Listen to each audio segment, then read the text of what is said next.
Hey you guys, welcome back to Muggles and Mocha. We are in October now when I'm recording this. So yeah, the year is just going by. I cannot believe it. But with 2020, as you guys know, it's been a year, so maybe it's good that it's gone by quickly. So how are you guys doing? Because I gotta be honest, I am emotional today, and it's about Harry Potter actually. A girl I follow on Instagram does like a lot of fan art, especially with the Marauders. So Moony, Wormtail, Padfoot, and Prongs. She kind of goes through their time at Hogwarts and depicts different scenes that are kind of just in her head what she imagines would have happened when they were at Hogwarts. And just seeing like Sirius's life and losing his friends and being in Azkaban for 13 years. I don't know, guys. It just got to me today. So if I just randomly bring up Sirius Black, that's why. And actually, I've been meaning to bring this up for a while, and I don't know why I keep forgetting. There's this girl who does some fan art, and her name is Katie Knudson. She depicts scenes from Harry Potter that didn't make it into the movies, and she draws like these comics of different scenes, and I bought her Obliviate volumes, and they're just like little comic books that have scenes from the movies in them, and they give me life. So go follow her. I'll put her name here so you can see how it's spelled, and yeah, she's just awesome. So if you're looking for some more Harry Potter fan art, which if you're on this video, I'm gonna expect that's something you like, so but we need to move on because we have a chapter to get through today. If you're new here, welcome to our Harry Potter book club. It's connected to my editing website, MadisonKdarby.com. And if you like these videos and think that you want to stick around, you can follow me on social media or WordPress. That's what my blog is through. And you can also like this video and subscribe to my YouTube channel. Also, I mention this every once in a while, probably a lot, but if you ever want to leave a comment on your thoughts from a chapter or a question you have or a topic you'd like me to write about, feel free to just plug that below, either on YouTube or my website or Facebook or wherever you're finding this video. I have my tea mug today full of some English breakfast, so I'm raring and ready to go. Let's get started. Today we're only covering one chapter. I know last week I said that we might do chapters 10 and 11, but we are just going to focus on chapter 10, The Rogue Bludger. And the picture at the beginning of this chapter already makes me mad. I mean, you know, we're gonna get some Lockhart in this chapter. As we jump into chapter 10, before we get mad at Lockhart, can we just have a laugh? Because this scene of Lockhart making Harry act out these skits from his book, I was dying. Like, he has to howl and then let out a moan. It's just to sit in and just be a fly on the wall. Oh, sorry. I'm gonna try not to shake the camera, by the way. I did that last video because you guys are sitting on some books now so that you're a little higher, but I promise I won't shake it around. Anyway, we start in Defense Against the Dark Arts so that Hermione, Ron, and Harry can get a permission slip from Lockhart to get that book to make Polyjuice Potion. It works, of course, and Lockhart says something about teaching less able Quidditch players to Harry, which made me want to die. But they do end up getting the book, Most Potent Potions, and they discover that this potion is going to be a monster to make and will take like a month. But speaking of which, did you guys ever have that potions kit that I'm thinking maybe was under the same brand as like the Easy Bake Oven? I don't know, and you could make the potions from Harry Potter. Like, I know they had like the Sleeping Draught, and they had Polyjuice Potion, and you could drink them after, and they were always like disgusting, but you could still drink them, and they actually had like gummy leeches that went in it. Like, I remember this. Does anyone else, like, did you have this?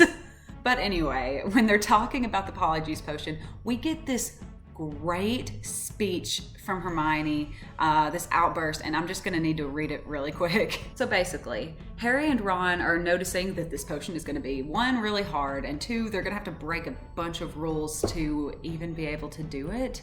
And Hermione responds with this. Hermione shut the book with a snap. Well, if you two are going to chicken out, fine, she said. There were bright pink patches on her cheeks and her eyes were brighter than usual. I don't want to break the rules, you know. I think threatening Muggleborns is far worse than brewing up a difficult potion. But if you don't want to find out if it's Malfoy, I'll go straight to Madam Pince now and hand the book back in. I never thought I'd see the day when you'd be persuading us to break rules, said Ron. All right, we'll do it. But no toenails, okay? So yeah, I think that this is just an awesome scene from Hermione and, you know, a little out of character for her at this point, we would think. A lot of you will be happy, hopefully, because we have a Hermione spotlight today in the article, which you can find below. I'll talk about it a little bit here today as well, but the article is basically about how all characters have defining moments or moments that forge who they are as a character as they grow and change throughout the series. And I think that Chamber of Secrets is just so full of them for Hermione especially. In this book, I mean, we've seen it in Sorcerer's Stone, but especially in this book, we find out that Hermione is one that will seek out justice no matter what it takes. Like, yes, she thinks there are reasons that the rules are in place, obviously. She's one that respects rules, but when it comes to striking down evil or stopping it from happening, she's willing to do what she needs to do to help the innocent that are being attacked or threatened. She's just so passionate about helping those who can't help themselves. And as we see later in the series, she even goes so far as being a voice for the voiceless, and that just really drives her. I also love that once she sees a problem, she obsesses over it in the best way until she can figure out what the plan is, what she wants to do. And then once she has that plan, she just works tirelessly to make sure that it comes about. I mean, you can see that with the whole process for the Polyjuice Potion. From the moment that the Chamber of Secrets opens and they see that message on the wall, she is in her head trying to figure out, you know, what is the Chamber of Secrets? How can we stop this from happening? What can we do?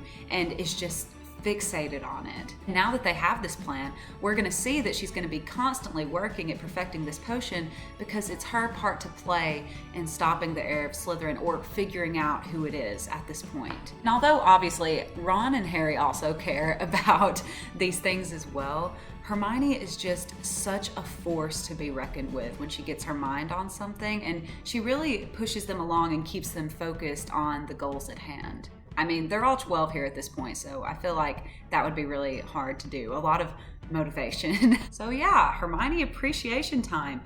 Post your favorite Hermione moment in the comments below. It can be from any book. It can be funny, meaningful, whatever you want. Just tell us what you love about Hermione Granger. We're going to continually focus on these characters and how they grow throughout the books and identify these different moments that do define them and maybe change them as they grow up at Hogwarts together. With that, the Polyjuice plan is in motion, but next we have Quidditch. We're playing against Slytherin this time, and we know that they have all the fancy new brooms and whatnot, but this match is particularly exciting because of the Rogue Bludger. And this Rogue Bludger, can I just say, Hooch, like, what will they stop the game for? Like, people are laughing at Harry flying around trying to escape this Bludger. Fred and George Weasley are just trying to, you know, help him and keep this Bludger away from him. And it's like she just has no idea what's going on. Maybe the team would have told her. I feel like they would have if Harry wasn't just like, this is my burden to bear, play the game. If we stop, we'll lose the match. But, I mean, I don't blame Harry because this is very in character for him and it's something that we would expect. But would they really have to forfeit if they stopped the game to get a new Bludger? Like, are there not any other Bludgers to pick from at Hogwarts? This part just made me mad because they're having this timeout. And I'm pretty sure Madam Hooch could work out what it's about if she's been watching the game. I don't know, maybe the other players don't seem to have noticed it's happening, but they're busy flying around. It just aggravates me, okay? But Harry does catch the snitch when it's flying by Malfoy's head, which is so satisfying, and the Bludger breaks his arm, so thanks, Madam Hooch, for that. I'm sure she's just standing there like, well, that's Quidditch. As this Bludger, they're having to wrestle it back into the box, like, Madam Hooch. I don't know where this Madam Hooch anger is coming from. I usually like her as a character, but this just aggravated me. Okay, but the best moment, I'm just gonna erase this for this. The best moment of this chapter is when Harry wakes up and sees Lockhart and is like, no, not you, in front of everyone. Even telling him that he just wants to keep the broken arm. Like, please. Oh, I loved it so much. And then we know Lockhart, Harry goes boneless. Was it worth it, Dumbledore? Was it worth it? If you watched my Gilderoy Lockhart video, you know what I'm talking about. Harry grows his bones back in his arm in like one night, which I think is pretty impressive. It really makes you wonder, like at the end of The Sorcerer's Stone, especially since we just read it, he is in the hospital wing for like a while after that, passed out unconscious. Like, he must have been really close to like death if he's able to grow back bones in one night. And after that fiasco with the Sorcerer's Stone, he's unconscious for days. Like, gosh, really serious. But the excitement isn't over yet, because we have Dobby the house elf crashing the party. Harry finds out that Dobby is behind all the confusion we've seen throughout the book so far with Platform 9 3/4 and now this bludger, and all of it is tied to the Chamber of Secrets. Dobby mentions it's been opened before, history repeating itself, but he won't tell who has opened it. And man, it's really cool reading this part after you already know what happens in the book, because you know that Dobby like discovered Harry was back at school from listening in on the Malfoys, whether it was Lucius complaining about Harry or talking about Draco complaining about Harry. He was listening in on the Malfoys conversation and was able to pick that up from that. And then also knowing about the Chamber of Secrets because he was listening to Lucius Malfoy talking about it. I don't know. House elves just really listen, and Dobby is just such an unsung hero of this book. What am I saying? He's probably not unsung. Everyone loves Dobby, but you know what I mean. We don't really know what's happening up to this point, but Dobby's just really working hard to try to protect Harry and Hogwarts. Like, he cares about the magical world 10 times more, 100 times more than Lucius Malfoy, and is just such a noble character, and I just hate that he had to live however much of his life with the Malfoy family. It's just miserable. I'm so excited to talk about House Elves more as we go. Like, I've been thinking a lot about Spew and even Creature and his relationship with Regulus that we find out about in the last book. It's a lot of good stuff coming up, y'all.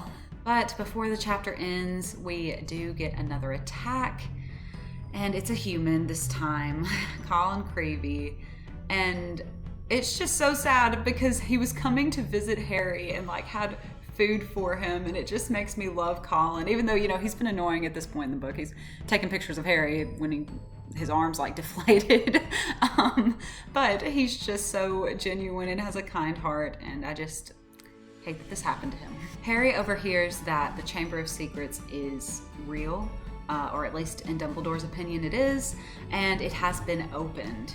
And we get an awesome last paragraph with some Dumbledore mysteriousness. "What does this mean, Albus?" Professor McGonagall asked urgently.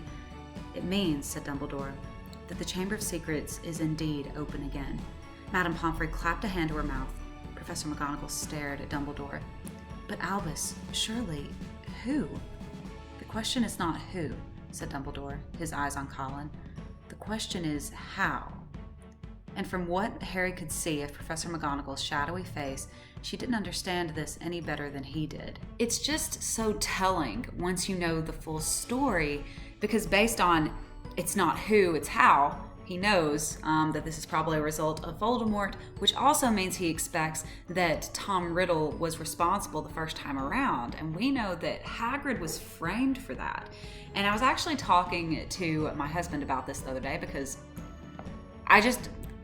I talk about Harry Potter all the time. It's not just these videos. So we were talking about Hagrid being expelled and just all the work that Dumbledore would have had to do to ensure that he was hired on as gamekeeper. Because if you think about it, even if they did decide that Hagrid was unable to control this monster that he had, that it wasn't really his fault, that it was unintentional, it still would have been difficult to get him hired at the school where he either directly or indirectly killed someone. So we also know that since Dumbledore trusts Hagrid the way he does. I mean, Hagrid went and picked up Harry after his parents were killed and his home was destroyed, so he trusts him very, very much that he did not believe that Hagrid did this. So, yeah, the mind of Dumbledore is always working. I don't really know what else to say about it. He's just awesome, and I wish I could have been behind the scenes to know what it took to get Hagrid from being arrested and then working at Hogwarts after that, what he thinks Tom Riddle did. This is just as much a mystery for him as it is for us, except for this mystery has been going on for like 50 years for him trying to figure this out. So yeah, this statement, it's confusing for us before we know what's going on, but now it's just like, this is when the book starts to get really serious because a Muggle-born has been attacked and is super lucky that he didn't die. And from here, the tone continues to change. There's suspicion and fear that begins to grow, and as we know, those two things usually breed the worst in people, as Harry is going to find out. Not to end on a negative note, but next week we have the Dueling Club, which I'm ready for more Snape-Lockhart interaction, so I'm excited. As always, thanks so much, guys, for joining in today. If there's any Harry Potter fans in your life who are really needing more magical content, send them my way, because I will be here every week for a long time. However long this takes. I mean, we're only here in Harry Potter and the Chamber of Secrets, so we got quite a while to go, and I'm not slowing down. This is gonna be super fun. Yep, I'll be here every week, living my best life, talking about Harry Potter to myself in my apartment. We really do need more Harry Potter content to break down and obsess over, even though the last one came out in 2007, but we don't talk about that here. I'm just waiting for the moments that we get to heavier subjects that make me want to cry. Will I cry? I hope not. Anyway, thanks for joining us today. Don't forget to check out the article to give Hermione some love. Like I said, it is linked below, and I will see you next week to talk about Chapter 11. Moving on. Bye.